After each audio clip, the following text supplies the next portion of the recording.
as you can tell by the smiling faces, it's time for Let's Talk Racing with Al Pearce, Colin Brown, myself, Roger Brehm, and Scott Brown sitting on the sidelines. How's everybody doing tonight? Good. If I could see the screen, I'd be doing better. Oh, you got the remote over There's a there. remote there. Let's get our. Oh, Yeah, there you go. I'm technologically challenged. Oh, I ain't going there. I'll be nice. You got to cut your TV on at home, right? That's what he's married for. Well, I guess. If it goes You got off, it good, I tell you. if it goes off. Honey, come change the channel, please. I ain't gonna get into it. This is a racing show. Yeah. Anywho, did you hear what happened to Mike Wallace over the past couple of days here? Yeah. I know what happened. I know. I don't know why it happened, but I know what happened. These guys got a little bit more info than I did. I had gotten texted about it, and I texted Mike. I said, "Hey, what happened? I heard something happened down in Charlotte. You got in a fight or something?" And I suspect. Now, let me back up some. I was in Dover Saturday night at something called Firefly, which is a huge musical festival. Okay. It is gigantic. It outdraws anything you can think of. It's bigger than Woodstock back in the day. And as I sat there waiting for my daughter to come out, I can see where people who have been to a concert, I think it's an outdoor concert in Charlotte. Yeah, they were Ring in they were in? Yeah, Yeah. that's right. He said. Yeah, I can see how you can, And I wonder whether the three young men who allegedly attacked Wallace and his daughter's husband, Yeah. I wonder whether those three men said something about her as Mike and his daughter and son-in-law walked by. Yeah. Now, I caught the interview this morning on Fox News, and he said he was just being himself. He talked to the people. He said they were tailgating on a pickup truck in front of where they parked, and when they got ready to go in the concert, he spoke to them, said, "Hey, how you guys doing?" That kind of thing. I And thought he it was said, after the concert. Yeah. He said, but he spoke to these guys, the same people, this whole group of people. He spoke to them on the way in and said, "Hey, how you guys doing?" or whatever. And then when he came out, he spoke to them again and just said, "Hey, did you guys enjoy the show?" And I guess somebody maybe had a few too many of those $9 beers and I guess there was one guy on the truck that I guess mistook what he said or something. And so Mike said he was on the driver's side trying to open the door, and he just got blindsided. And he said, that's about all he remembered. And then, of course, he's getting pummeled, and his daughter goes over and tries to cover him up, and they're kicking. And she got and beat up. then she got beat up by a group of girls. She said it was like housewives and whatever else. They came and grabbed her, snatched her off the pile, and slammed her on the ground. She ended up with a black eye and bruised ribs, and I don't know what she did, something to her wrist. So the whole group and Mike Wallace said that when he came to, all he saw was his daughter on the ground, and he looked up and saw his son-in-law's face, and it's all bloody, and he really just didn't know what the heck happened to him. So it was kind of a random, probably a little too much alcohol, maybe. A group of guys that show off for their friends by beating up people, I guess, maybe. I don't know. But I sort of thought about that when I was at Dover. It was midnight, and they were all coming out of the show, and there was no problem. I mean, everybody. But you could tell some people were a little bit, maybe half there and half not. Maybe the Dover show, Firefly, they were a little bit more mellow. It was a younger group. Okay. It was kind of alternative music, and Okay. but I saw that, and I thought, well, it might be that they may have insulted his daughter, or he might have said something. Hey, what are you looking at? I don't know. But I can see where a father would obviously, you understand, a father would step up for his child, particularly a daughter. It sounded like he just said, "I'm just happy-go-lucky. That's how I talk to people." He said, "I speak to people, saying, Like how his you doing?" brothers, He said, "That's what I do." He said, "I get accused of talking too much." He said, "I was just talking when we went in." He said, "I was just saying hi to the folks, how y'all doing, that kind of thing." He said, "I came back out, I didn't see any problem."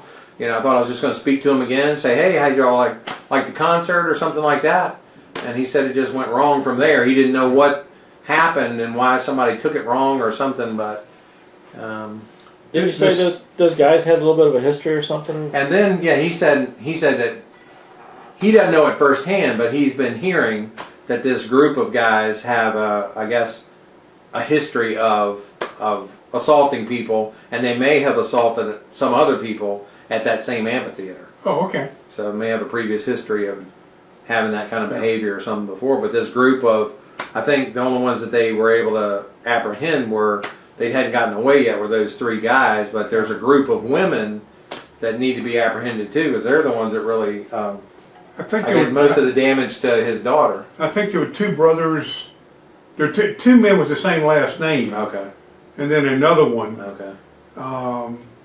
Whether the 2 men were brothers or cousins or whatever. Mm-hmm. So you maybe right. And the thing about it is, interestingly enough, these kind of things might happen more than we know. Mm-hmm. But if you're not a celebrity, Mm-hmm. You don't and hear about it. not that Mike Wallace is a Yeah. big He time should be known in celebrity. Charlotte, though. Yeah. If anywhere, he's Right, going to be known right. in Charlotte. And if you're not a celebrity, these things may sort of get Yeah. not pushed under the rug. They may be prosecuting people, but you never hear about it. Yeah. So Well, you have heard of the knockout game, and this may be something similar to that, but A new version of again, people were just, they'll randomly film, they want to film them knocking out somebody. So you'll take a lone person walking down the street, and you'll have a group pass them, and then one guy will come from the side that yeah, they I've can't heard about see that, yeah. and just try to knock them out with one punch, you know. And Mike Wallace said at the end, he says, well, I just would say to everybody just to, you know, be aware of your surroundings, just be very cautious wherever you are, and just be more aware of your surroundings than I guess what we were.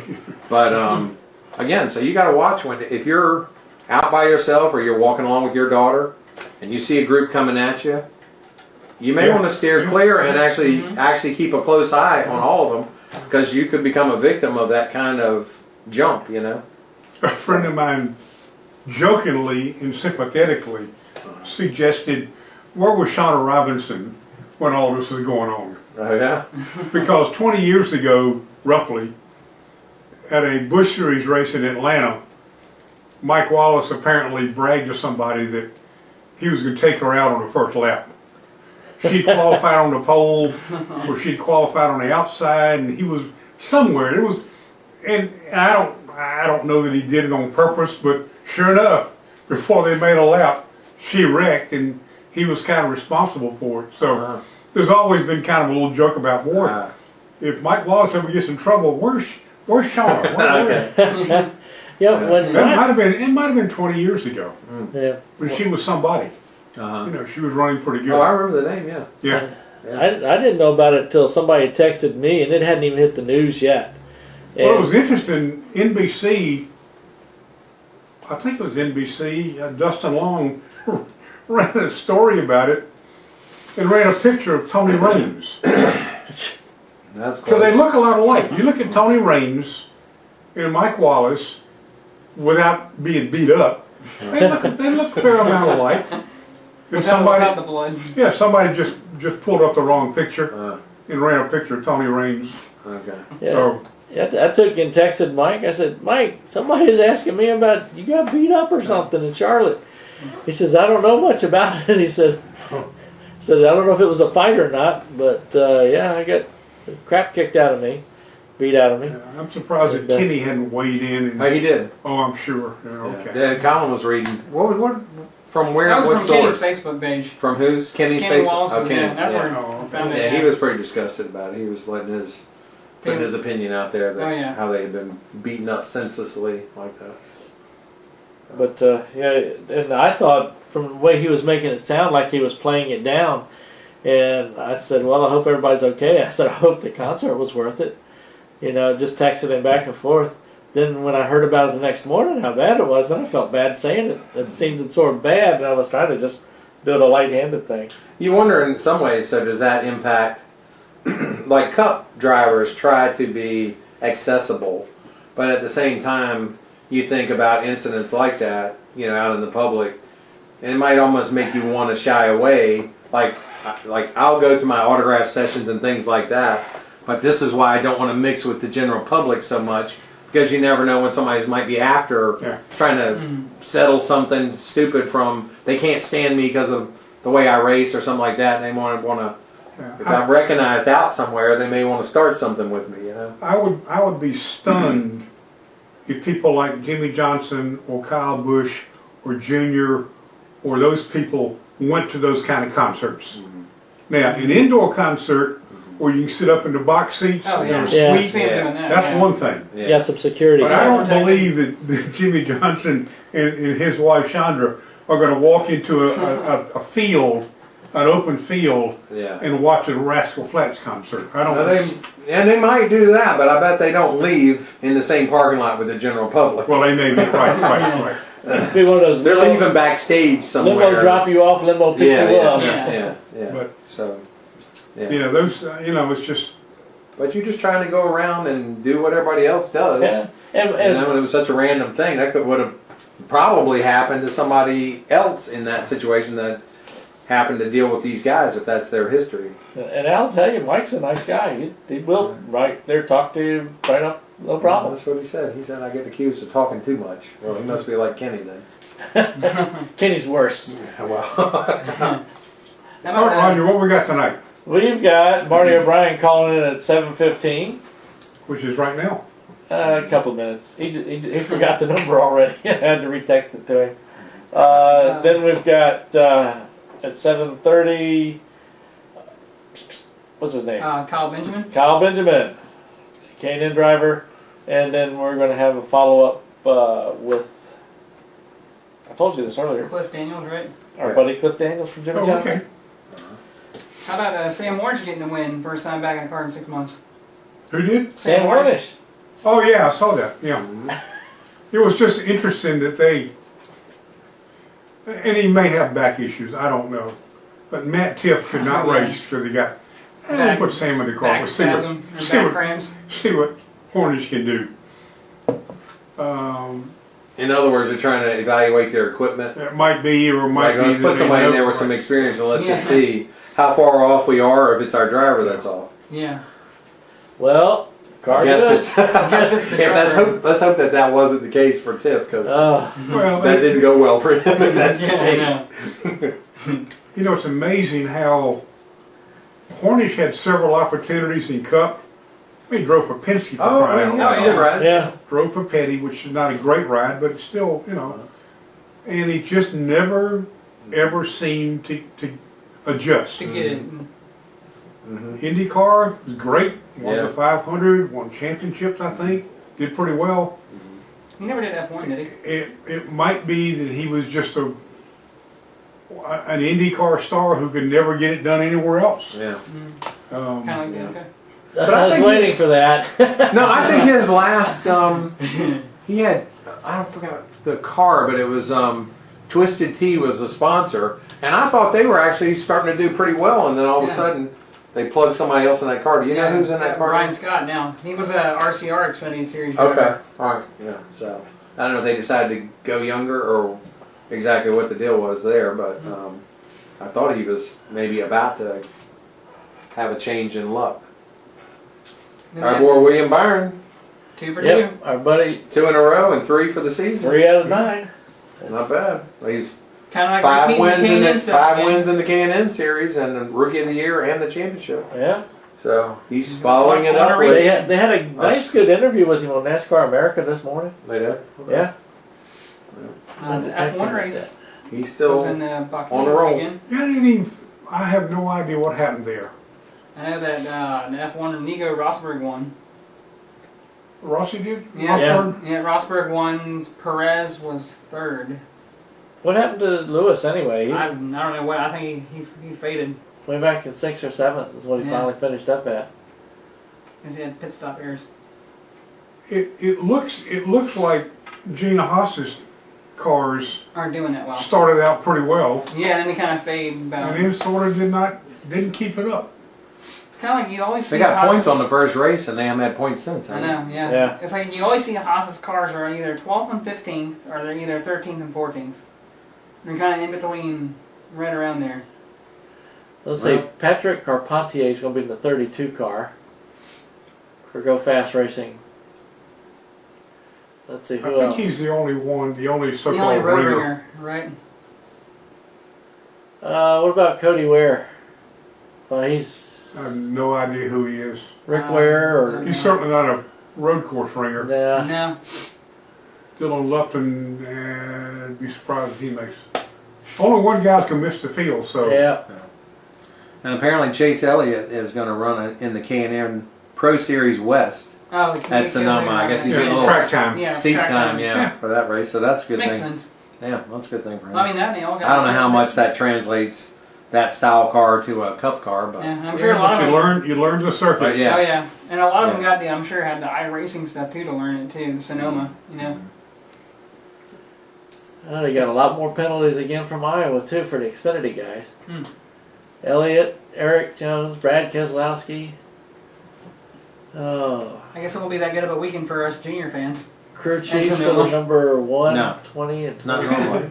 I read Not something normal. else. I read something the other day on Facebook. Somebody logged on saying that NASCAR should do there's some other series, a dirt series that this guy is in love with. That, by God, if you're wrong over there, no matter what, you're gone. You're done. You're disqualified. No matter what it is, you're disqualified. And I look at something like this and I think, well, okay, how far down would you have to go Yeah. to get a winner? Yeah. If all these people have got something wrong, Everybody's failing the laser inspection. I know Yeah. the laser Yeah. inspections are kind That's of been off. killing everybody. Yeah. Seems like this year. Or the what's the other thing? Is it the lug nuts? Lug nut issue, Yeah. yeah. Yeah. They don't have enough of them tight. Post-race, Whatever's the standard Yeah, for. post-race lug nut inspection. Yeah.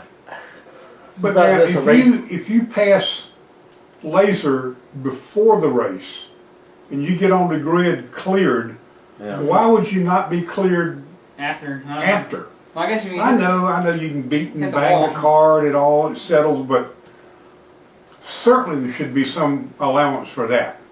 Maybe they're. I don't know what you could tweak about the body during a pit stop. Well, they got Maybe the there track would be bar a certain adjuster, little right? thing that the crew chiefs would say, "Hey, when we stop, do this or do Yeah, that. bump into Pull the body out. yeah, do yeah. this or do that." Yeah. I don't know. Well, don't they also have Yeah. that track bar adjuster in the car too still? Well, yeah, they still got They can that. still do that. Well, shoot, That's- Justin Allgaier, Sam Hornish Jr., Alex Bowman, they all had right side body panel was modified Oh. after the race inspection.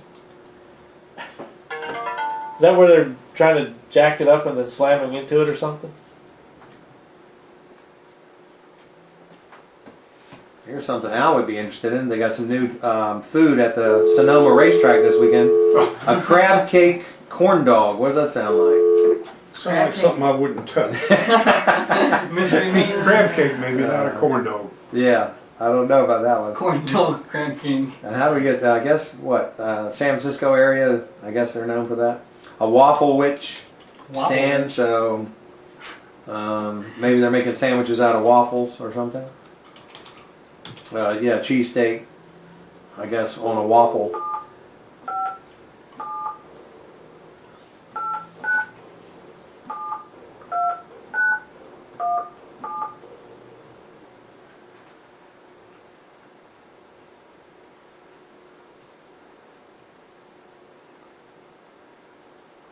It wasn't Going out through? on first, right?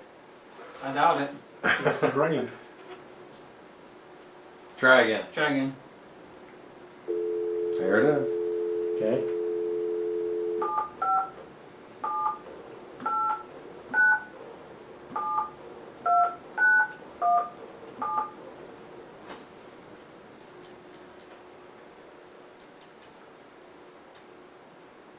What is up? Can we try the other line? That's definitely Yeah, try the Yeah, other one. try the other one. Hang that one up. Let's see what happens. Marty's about to go in the movie. Is that his Wednesday night regular thing? Yeah, he's in the office tonight, I think. Oh, he is? He just got out of some meeting a little while ago. Oh, yeah. They all. What you call it? Hit the fan because they didn't cover. What number is that you're using? The 806. 806? I'm the greatest of all time. It's Mike Tyson. Joe Frazier, George Foreman. Listen, now I'm up for my greatest challenge of all time. Muhammad Ali versus the Grim Reaper. I'll drop him in 11 and go to heaven, or I'll lose in 12 and go to, you know where. I'm betting on the Grim I mean, Reaper. all of my opponents, Joe Frazier was a gorilla. George Foreman was a bummy. George Zavala was a washerwoman. I'm naming the Grim Reaper Al Pierce. We've obviously got a wrong number. Really? Hey Marty, how are you? I'm sorry, Muhammad Ali stole the phone from me, you know what I'm saying? But I'm ecstatic to be on Roger Brehm's show, you know what I mean, Miss Pierce? All right. Calm I don't down. know a lot about NASCAR, but I could probably beat up Joey Logano even if I'm being out of shape, you know what I mean? This interview is getting ludicrous. Right. It's ludicrous and I'm going to fade off into oblivion now. What do you want? All right, what's up? Thank you. Tell Mike to get back to work. Marty, you had a well delivered story today's Daily Press about the current status at Langley, which we all want to know about, and basically the status is that nothing's changed apparently, but you're bound to know something that we don't know. Tell our vast audience what you think might be going on and what you got from Bill or didn't get from Bill and all that good stuff. Well, I haven't talked to Bill in a long time. He as I was mentioning in the article, he has what is that gag order thing called? It's something where he just can't talk, and he agreed while the negotiations were going on not saying anything public, and then he posted on the Support Langley Facebook page that that there had been that there was a $1.5 million offer on the table, but the landowners won 1.9, and if someone's got $400,000, feel free to. I know Pearce checked his checkbook today and came up a little short. I don't really know that much going on underneath, behind the scenes. It sounds like that there's a problem that they didn't have last year, where there's no possibility of leasing out the track this year like they did. They had a lot of, we all remember they went to the 11th hour last year and finally came to a lease agreement. But from what I'm hearing, a lease agreement is impossible this year. That the only way that things can happen, at least from the end of someone like Bill or any of the other couple of people that have expressed interest in the track, is if they purchased it for 1.9, which was on that Facebook post.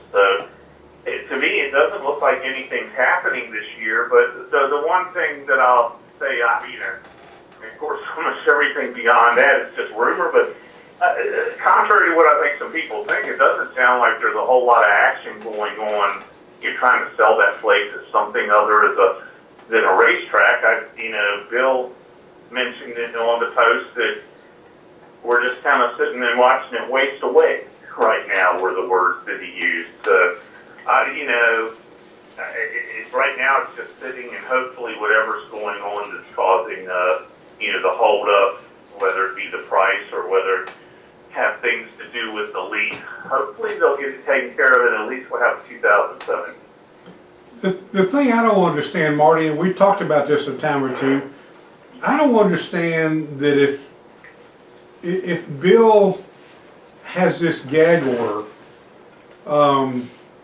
if Bill officially is no longer involved with the property, I mean, is he basically an outsider just like I am and you are and everybody else is, or does he have some financial tie that he's afraid he'll screw up a good deal if he does say something. No, I don't think that, I mean, I don't know, to be honest with you, to answer that, if he has any kind of tie to the property whatsoever, but my guess would be, and it's only a guess, is that since he moved all of his property off of the premises in January, and the lease has expired, that he doesn't have any formal or legal tie to it. I think, you know, the agreement not to say a lot is, I think, just a method of hoping that, you know, if you don't go too public, you don't upset the people that you want to negotiate with, and that things will go smoother. But you know, I have no idea of nothing whether there's any kind of quote unquote negotiation, and it certainly doesn't sound like from his post on Facebook that there is, and there's nothing that, you know, I've heard on the rumor mill that gives me any indication that there's any kind of negotiations going on either. So you will be known forever as the journalist on watch when Langley shut down and went away. Yeah, exactly. Because you know, everybody. It never failed when I was covering. Exactly. Everybody talks about the days when Joe Carter would come to you with some kind of a feud, whether it was manufactured or real, and you would write that thing up like you were what was it, Nate Fleischman with Ring Magazine or something. And, Grantland Rice. Well, whoever, Howard Cosell or whatever, yeah. And then Saturday night everybody would be there looking for a fight, and you know, between what, Ray Hendrick and Billy Smith or Waltrip or something. Yeah. Bill Dennis and Bill Dennis and Sonny Hutchins. Oh yeah. Yeah, they certainly talk about that as the heyday, and you know, I don't think that you know, the potential fight last year between Macy Causey and Danny Edwards Jr. or anything drew as many people to the articles also. I missed that fight. Do you have any inkling that there may be something going on that nobody knows about, that property might eventually just be sold to some developer who wants to put up a 9-hole mini golf course or something? I'm just trying to figure out why that land is pretty valuable property, and I'm surprised. Right. I'm surprised that lady in California has let it go this long without saying, okay, let's do something about it. Well, no, first of all, the first part of your question, no, I don't have not heard anything that makes me think that the land is going to be sold as anything else. That doesn't mean that it's not happening, you know, because my one attempt to get the real estate people to talk was, you know, months ago was a failure. But just from one or two people that I think would know about this, their impression was that there was no attempt going on at this time for, you know, for someone to sell that land as something else. So I don't think that you know, is in play right now. Okay. And what was the second part of your question again? Well, I wonder whether. Oh, the other question I was going to ask you may know this. All of the equipment, all of the furnishings that are out there right now, the grandstands, the skyboxes, the pit building, all that stuff, who does that belong to? Well, I think that anything that, from what I've heard, anything that wasn't nailed down was Bill's, and that anything he wanted to unnail, I guess, you know, out there too, would have been his from having leased the track, you know, this time, you know, over this time. I think he, you know, got everything out of there that he wanted, except possibly Chuck Hall, who seems to be still out there. Yeah, oh yeah. But so you know, that part of it too. I think whatever else, then I guess they just bulldoze it and sell it as scrap and tear up the asphalt and concrete and all of that stuff. But the bleachers and the skyboxes don't go with Bill. They go with the land. Yeah. I'm not clear on that, but That's what Roger I thinks. thought, Yeah. Any improvements on the property by anybody that's leased it stays with the property. Oh, okay. oh, okay. See, and for some reason, I'll admit I don't know this for sure, but for some reason I thought that if they wanted to undo the bleachers or whatever, that was, That's part. would take, but obviously you're not going to try and do that. Because that's part of the value of the property at that point. Then that's considered part of the property. Marty, the reason I ask about other uses, I think if UPS had wanted that land to expand their facility back over in turn 3 and 4, that would have become public by now. I don't know that NASA Langley, I don't know if the research center is looking to expand. I don't know if those small industries along Armstead Avenue are looking to expand. I don't know if the trailer park would ever consider trying to get bigger than what it is. The IKEA store is going to go in Virginia Beach. That's not going to come over here. Wegmans is not going to come over here. So I'm just wondering what that land, is anybody on the horizon looking for that kind of land in that zoned area? I don't know. I have no clue. Yeah, nor I, but one of the things, and again, none of this is much more than just talk or rumor, if you want to call it that, but my understanding was that for them to do anything with that land, you had to get environmental studies done on it. Yeah, that's what other than keep it as a racetrack. I don't think, maybe if someone else other than, Victory Lane tried, but maybe you have to even do an environmental study then, but it sounds like there's levels of environmental studies that you have to do, and you have to take a more stringent one than, do a more stringent one than, if it were being sold as something other than a racetrack. So I don't know, if that's a holdup, like I said earlier, I have no idea what's going on with that piece of land other than just sitting there. All right, well, I figured you would know if anybody did, and apparently you don't know a whole lot more than the rest of us do, so. That's true. But only because they won't talk to you. And I'm disappointed, I keep thinking that somewhere along the way somebody who knows something should have told the public by now what's happening or what's not happening, but I'll agree with you on that. I mean, my instinct is there isn't a whole lot for anybody to tell right now. That there's nothing happening, but I would have liked to have seen just a little bit better communications from the people who've operated it in recent years. Just that it was closing, that it's not opening, that kind of thing. I think that, you don't have to say a whole lot, but not everyone is on the Langley Sport page or on Facebook, and I know I've talked to, more than one driver that's kind of like, well, I don't know what's going on, I'm not a Facebook guy, and I think the occasional posts, like the one I wrote my story off of, I think they just kind of assume that, everybody's on Facebook, and if they're not, then somebody will tell them about what they said on it, and I don't know, from a public relations standpoint, that's a good way of going about it. I don't think it is either, so.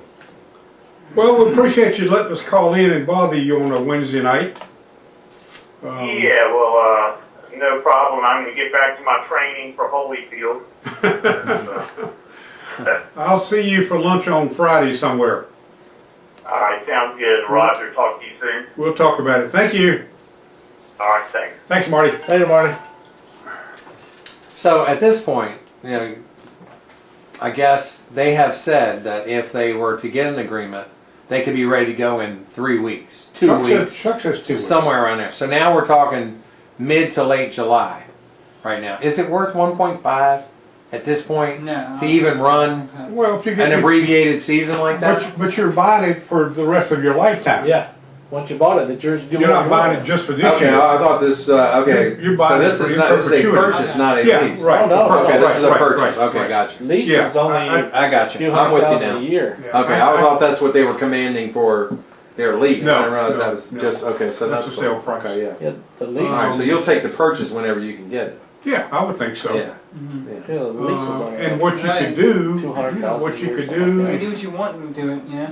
just say it happened in the end of July. And you take 2 weeks just to, okay, if you guys, if you local racers want a race or two, if you want to race 5 times between now and middle of October. September, Yeah. we'll race 5 times just so you can say we're getting ready for next year by using this year. So Okay. now billboards won't be up. There won't be any signage. VIP suites will be open, but probably not fully staffed. I think Chuck within 2 weeks could have the track cleaned, painted, marked. Employees could show up, and I think they could get in 4 or 5 races if they wanted to. Yeah. Or they Or- could extend the season. They could go. Weather's still nice enough, mid-October. but you got football season kicks in and high school football and all that, and you start to. Well, they Some usually people go start all to the way lose into interest. October anyway. Yeah. So you could get into October somewhere.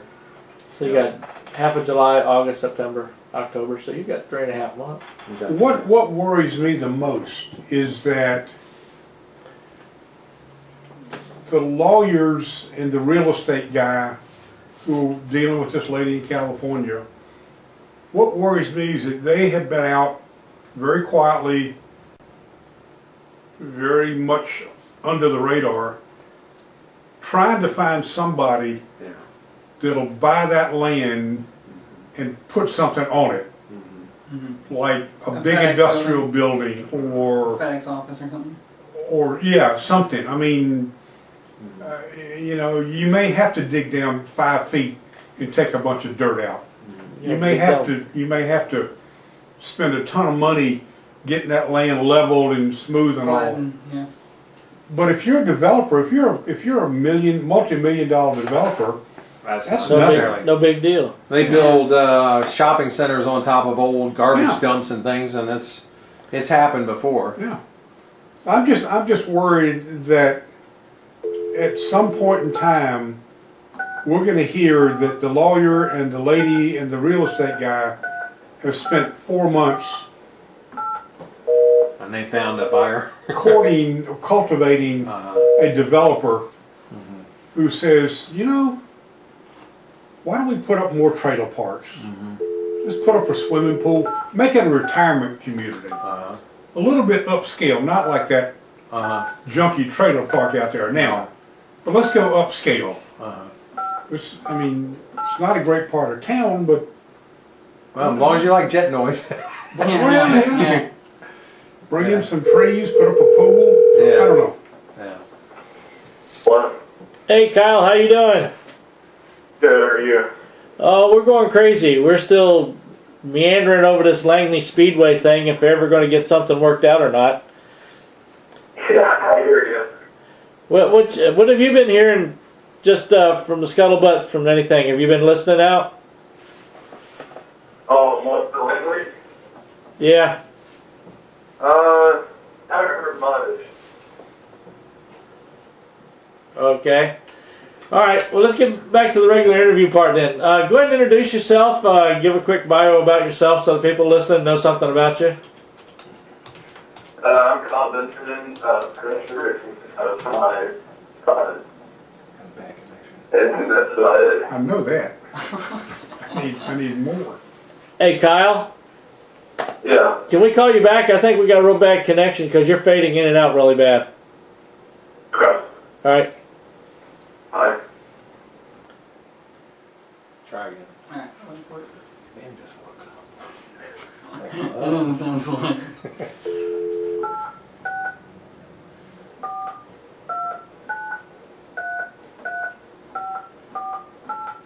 He was the one at Dominion Raceway that got wrecked out. Put up a Facebook page or something. Oh, okay. Cole got on the pole for that dude, didn't he? Yeah. Yep. Hello. All right, let's try it now. See how it sounds. good now. Did he say anything? Yeah. Yeah. Oh, Sounds like okay. it's clear now. All right. Let's see here. Did we ever hear anything when he said about his stuff? It was coming in and out. All right. Go Try ahead, that part again. Try to do repeat on your little primary information about yourself.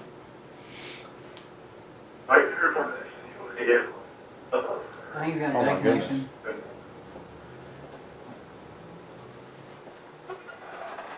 Hey, Kyle. Yeah. Yeah, why don't you try calling in and see if it changes the circuit, because it's really a crappy circuit. Okay.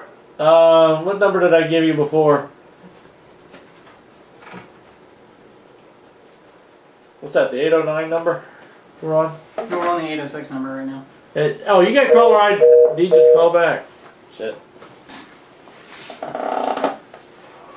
He hung up. He got tired of waiting for you.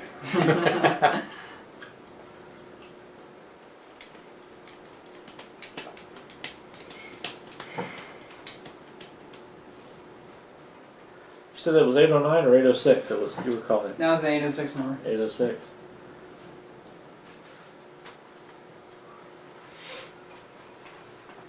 I'll tell you, this newfangled internet, I'm telling you.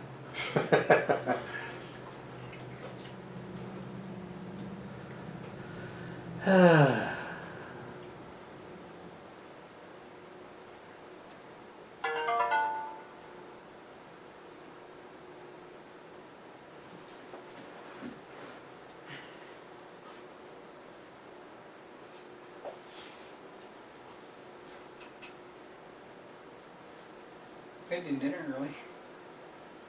We got one more coming. What? After, if we can get him to come through. He said it won't let him call, so he must have, I don't know if he dialed the other number. There we go. Yeah. Hello, Let's Talk Racing. Hey, Kyle. You got me? Oh, hell yes. Sounds good and clear this time. 10 by 10 and 5 foot tall, or whatever they used to say that. Trucker lingo crap from back in the days. Yeah. Now everybody just uses cell phones. The hell with them. I don't know. They still have some CBs out there. All right, tell At least it everybody. works. Huh? At least it works. There you go. Thank God. All right, let's try this all over again. Give a quick bio. I'm Kyle Benjamin, driving the NASCAR Can Youth Series, and that's about it. What'd you start out doing in racing? I started out in go-karts when I was 5. You went from go-karts to K&N, or? Go-karts, quarter midget, bandoleros, pro challenge, late models, Can. There you go. Yeah, we were just talking about you earlier from out at Dominion Raceway. I know that's a track that you like up to a certain point. Yeah, I really did. I like that track. I still like that track. It's well built. It's really nice, especially for what we usually run on in the K&N East Series as far as short tracks go. Yeah, it was a good race. We had a fast car, and fortunately we got dumped 12 laps to go on a start. Now, I've never seen anything like that before in my life, but you know, you always see something different. It seems like every time you get to the track, so it's an unfortunate deal. Yeah, I know you weren't happy because I was pretty much standing by the car when you got out of it. I think Yeah, it was a bad deal. I mean, it's the fact that, you know, our team's worked so hard too to get a win. It wasn't the first time we had a really good car like that, and that was pretty much going to be our race right there because our car was so dominant, and to get taken out in that way and not end up getting that win is really frustrating. Yeah. Were there issues during the race? Was it a little late race payback, or just was kind of a knucklehead thing? That's what was so weird about it is I didn't race around him the whole race. It was pretty much me and my teammate. My teammate was behind me the whole time. We led every single lap, so I don't know what he was thinking when he did that, but oh well.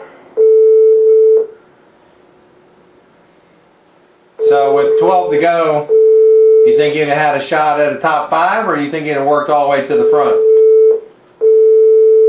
Oh, I'm sorry. I didn't get that. It was cutting out. Stand by. We got somebody trying to call in ahead of time. I told him to wait. We would call him or let him know. Okay. Yeah, that's probably what it sounds like. Yeah. Go ahead now. So you said that happened with 12 to go? Yeah, 12 laps to go. It was right at the end. So do you think you would have got to the top 5, or do you think you could have got all the way to the front? We were leading when that happened. Oh, you were? Oh, okay. They took the pole and led the whole race till that point. Okay. So you can't explain it then as far as getting dumped. Yeah, it's just, I don't know, it's just, we've got, it's a bad deal. I don't know. I don't know why he did what he did. I've never seen somebody get taken out that way in racing on a start. And we didn't even get going yet. We just got taken out. He lifted my back tires up. I didn't even get a chance to go. So. Well, I guess he's on the list now. he just made number 1 on the list. And we ain't talking Christmas either. Yeah. And the season's not over, so as long as he knows he's on the list. Where are you going to the race at next? Our next one is at where is it? Columbus in Canaan. So, give us a review of your race that you just had previously at Stafford, and what do you think you would have gotten? What do you think would have gotten you a top 5 run? Oh, at Stafford, we had a really fast car again, like the Minion. But interestingly enough, the bad luck continues, and we got a penalty at the beginning of the race. I actually had the lead, and they made us come down pit road, so I had to come from the back, and I got wrecked coming from the back, and that ended our day. So, I saw where you had done some ARCA testing at Pocono, and could you tell us about how that race went? We had a good run at Pocono. It was my first 1.5 mile race, or I guess it'd be 2 miles in that case, so it's different, and I learned a lot to help me in Michigan, and even Michigan went really good too. We had a problem in Michigan, the towel blew up on the car, and that was early, so we lost a ton of horsepower. We still finished 3rd, but that extra little bit is what we needed probably to run with our teammate who ended up winning. So, what are your performance goals for the rest of the season? Oh, we'd like to win the championship. I don't know how that looks right now because we got 2 bad races right there in a row. So I don't know if we're even in contention for it anymore, but that'd be nice. But right now we're just focusing on winning. Yeah. No, I'm just listening, learning. Now, how'd you wind up getting in with this with Lauren? Lauren contacted my dad last season and talked to him a little bit about, possibly getting me into one of his cars. I'm really glad it worked out. We ended up getting his equipment, obviously, this year, and I'm really thankful for him putting me in these cars and giving me a chance, especially working with Marty Lindley, too, who has a ton of experience in K&N. Just getting to drive fantastic equipment's nice. Good deal. What do you think about William Byron's little rise to fame there? Because I think you raced against him last year, didn't you? Yeah, but I did. That just shows how strong K&N is, and a lot of the upcoming people. I mean, there's the talent so deep in the K&N series, and even ARCA too. There's just a lot of drivers up and coming that have the capabilities like that just need an opportunity like he got. Well, you tell Lauren I said to make sure he sets you up something good for the next race. We'd like to see you out front and get that win. That'd be awesome. I'd love to get a win here. We've been trying hard and been really close too. Okay. You got any sponsors you want to thank real quick? Or anything else you want to pass out to us? Yeah, I'd give a big thanks to Beaver for coming on board this season and really helping us out. That's been a big help. Cool. All right. Well, tell Lauren and everybody I said hi. I will. All right, Kyle. Talk to you later, bud. All right, thanks. Thanks for having me on. Okay.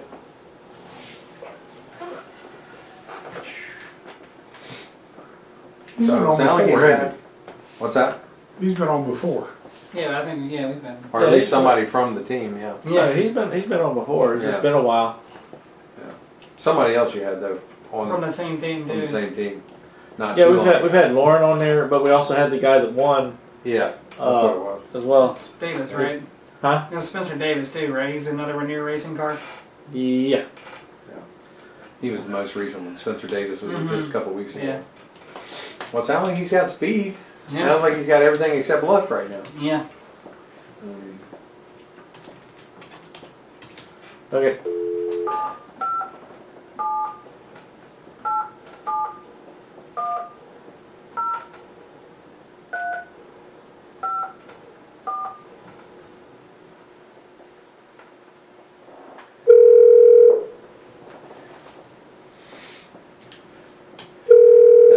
I'm sending a message at the same time it's ringing.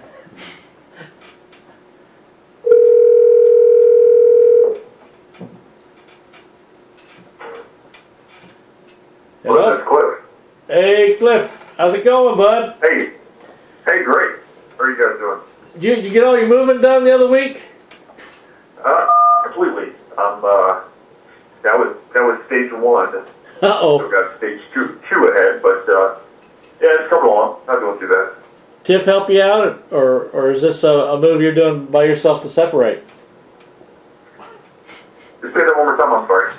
I said, did Tiff help you out, or are y'all still living together?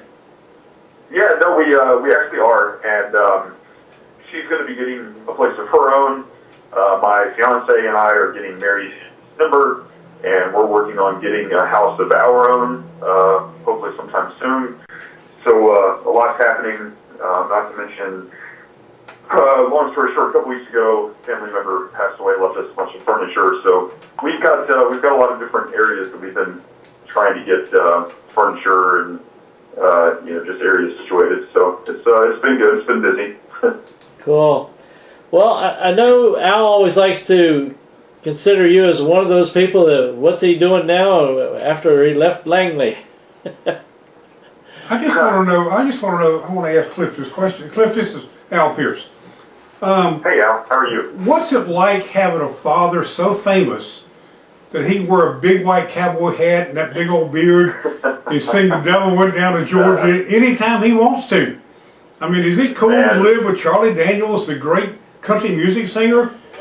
Is this the same? It may not be the same guy. You know what? It may not be. No, it's not quite the same guy, but how amazing would that be? And so, funny story. Obviously, my dad's name is Charlie. He's a junior.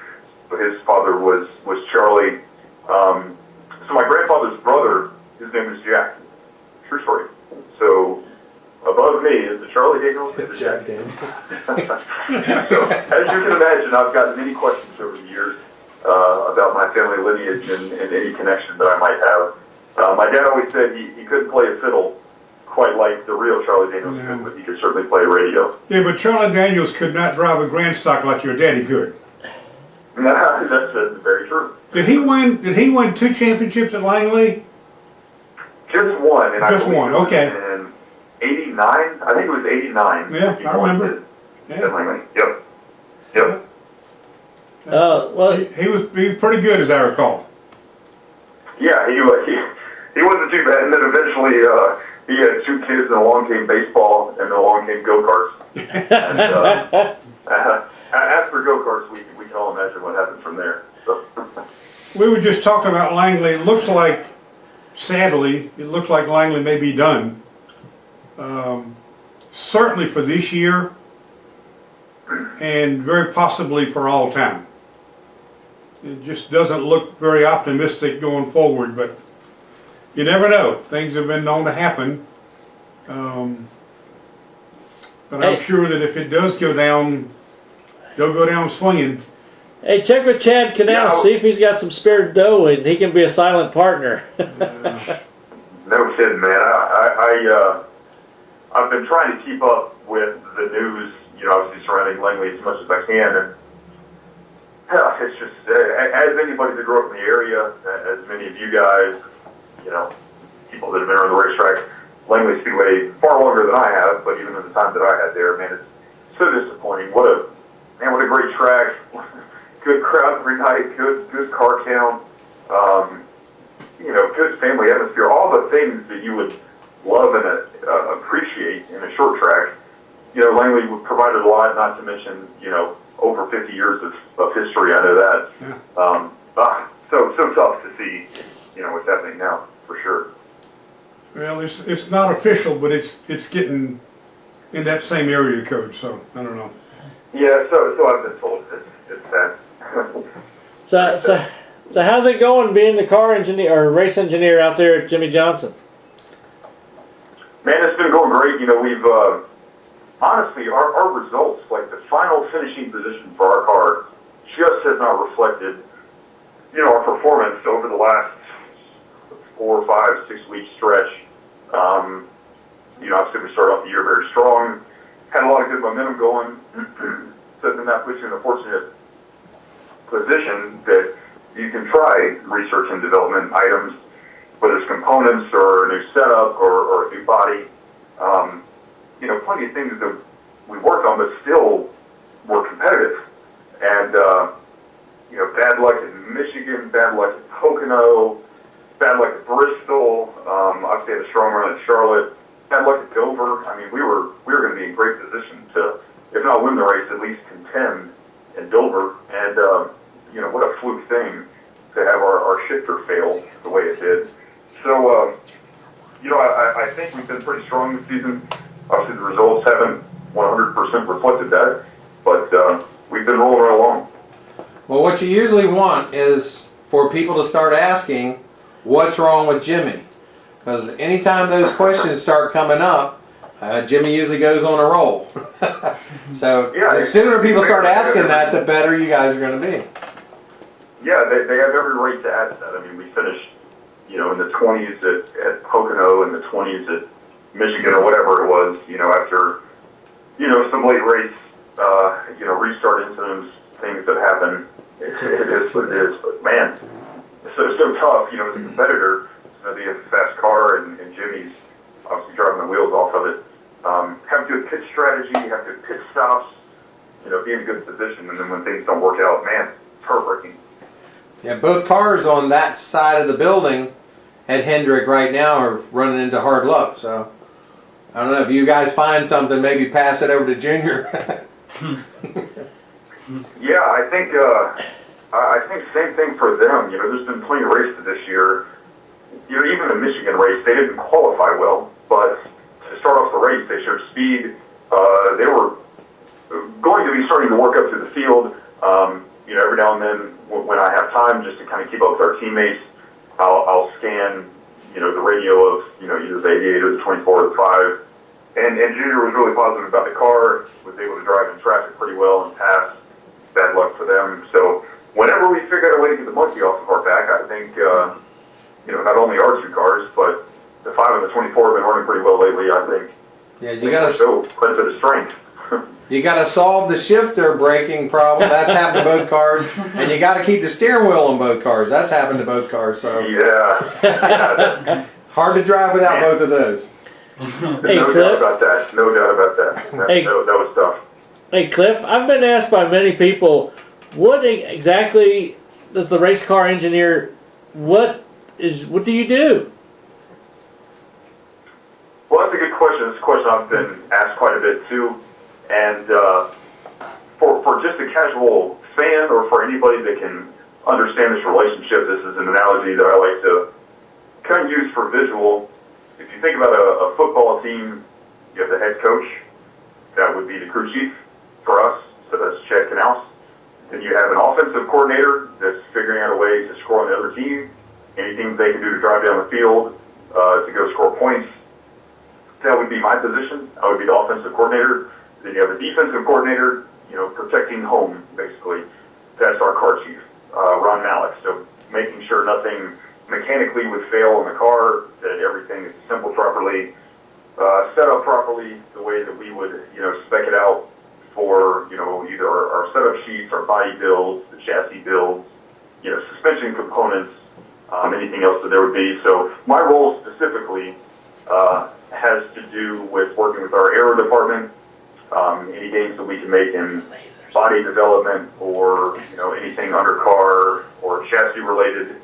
Working with a lot of our other engineers in the suspension room and the suspension department. So whether that's time spent on a pull-down rig or on a 7-post rig, understanding new methods for vehicle dynamics, shocks, springs, sway bars, and then working with our chassis department on new ways to make the CG lower or to have a more aerodynamic chassis build. That's what I would do at the shop, and then at the track, specifically once we've kind of put all that into a package, show up on race weekend. Are we in race trim? Are we in qualifying trim? What's our strategy? I work very closely with Chad, and we actually have 2 other engineers that travel, develop those plans, come up with a strategy, tune the car as we go. Jimmy comes in, says the car is tight or loose, brakes need to be worked on, anything else that has to happen to the car to tune it specifically to his driving comfort, A, and then of course B for speed. That's all what I take care of at the track until Sunday, and then on Sunday I sit beside Chad on the box and we kind of go over our plan for the race ahead of time on Sunday morning, and then as the race unfolds, myself and the 2 other engineers, we keep up with the race strategy of all the competitors around us as we're trying to kind of sort through ours and piece all that together, make the best pit calls that we can. So that's, I know that was kind of a long drawn out explanation, but hopefully that all makes sense. Yeah. Cool. So why do you think so many teams have been having issues lately with the laser inspections after the races? And before. And To be before. completely frank, the competition is so tight nowadays that any tiny little detail that we have, which the laser inspection station, the LIS, is there to measure the alignment of the vehicle, which there's things that we can do to optimize tread width or rear end skew locations. Any tiny little detail that we can do to either completely optimize within the rules or push the limits, all teams across the board are doing right now, and I think that's the failures at LIS are just a product of everybody really pushing the envelope, so to speak. Cliff, is there any difference in race week preparation for an oval and race week preparation and maybe even attitude around the building headed for a road race? Or is it is it business as usual no matter where you're going? There's times and there's some of the race week prep that would be business as usual. Understanding the deadlines of when the car needs to be set up, when all the build specs have to be delivered, a month ahead of time, how the car is going to get prepped at the shop. A lot of those, global deadlines are kind of business as usual. But then when you get down into some of the nitty-gritty details that we prepare for on race week, at a road course, obviously it's not going to rain in Sonoma. California doesn't get that much rain in that area, but NASCAR has the brake light, and they have the windshield wiper, and you have a windshield defog system that are required to be installed in the cars when they arrive at the track in the event that there is rain, in which case you have to be prepared with rain tires and with all these other, specific components for not only a road course, but for a rain scenario. So that's something that's a little bit different that we have to give some of our time, attention, and resources to. And then not to mention, everybody has a different driving style at the road course. One example, some guys really take a very tight approach to the corner and use the curbs a lot. Jimmy happens to be one of those guys, and other guys don't use the curbs at all. So when it goes to tuning the shocks and the springs and the sway bars that are in the car, just reevaluating where you are, understanding the vehicle dynamics, the ride dynamics of what it takes to make the car comfortable and drivable, for your guy, if it's Dale or if it's Jimmy or Casey or Chase, understanding their driving style and tuning the car specific to that, it's quite a bit different than going to an oval where, at an oval, as a blanket statement, you could say Chase and Jimmy are fairly similar on driving style. So a setup could work, back and forth either way for either guy. At a road course, there's a lot bigger spread between the styles of the drivers you have to tune for. So yeah, there are a lot of differences. It's actually cool from my perspective, getting to see all that and just kind of take it as it goes. If you were a betting man, and I know you're not, but if you were a betting man, would you bet on your driver this coming Sunday or a week from Saturday night? Overall, I would bet on him any given week, and here's why. That's not what I asked. Here's the reason for my answer. There's so many drivers that I've been fortunate to work with.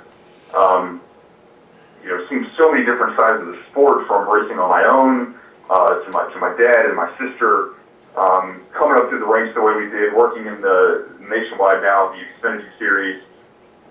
Seen a lot, and honestly, there's a reason that Jimmy has accomplished what he has accomplished. When it's time to tighten the seatbelts and really get after it, he can do so many incredible things with the race car that I know if we put him in a position to win with a comfortable car and a good race strategy, he can take care of the rest.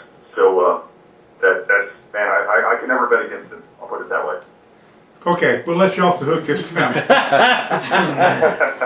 Now, one more question. My obligatory West Coast question. Oh goodness. When you go to Sonoma, will you find an In-N-Out burger somewhere? Well, honestly, Al, I'm surprised you even asked that question because I thought it was just understood that that's what NASCAR teams do. Okay, good. Just want to be sure. As soon as you get out there, it's hilarious because you go to any In-N-Out burger. It could be a random In-N-Out burger on the interstate. It could be one near all the hotels. It doesn't even matter where it is, and I guarantee you will find a NASCAR team member somewhere. Oh yeah. No.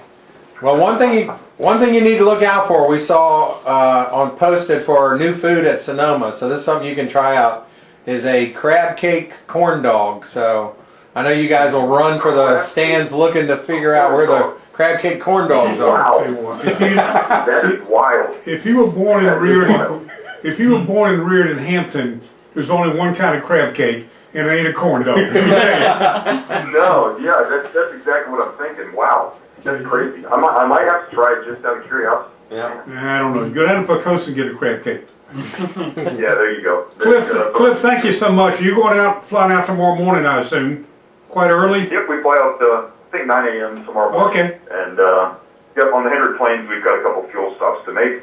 So it's a long day of travel, but sorry. Okay. Have a good day. Have a good weekend, and I will see you at Daytona a week from Friday. Awesome, fantastic. Thanks for having me, guys. I really appreciate it. Give my regards to your sister and your mom and dad. I certainly will. Thanks, Al. Thank you. Later, Cliff. Okay, bye-bye. He did a good job. Yeah. Explaining his position. Yeah. Makes a lot of sense. Every time I run into him at the track, everything is going, and I don't get really a lot of time to sit down and talk with him. I'll get 5 or 10 minutes, and then Chad snags him for something else. I'm sure they're on a tight schedule. Well, when they're going through an inspection, he's the babysitter. He's right there with the car the whole time. You may not see Chad, but you will see him. All right, speaking of inspection, I'm going to go inspect a salad bar. Al is on his best behavior You think here it'll lately, pass? I'll tell you. Nobody to fuss My at. wife's birthday was yesterday, so I've been kind of mellow for a few days. Mary's birthday was today too. Okay. Who's? Mary Llewellyn. Okay. You know, your other female that's in here. Who's got a different last name? Pawlowski or whatever it is. But her son came. Her son came in, and they're down in Nag's Head. Oh, okay. Anyway, well, happy birthday to your wife, Al. Yay! Happy birthday to all those that have birthdays. To the team, to Mary. We'll catch everybody next week here on Let's Talk Racing. Good night, everybody.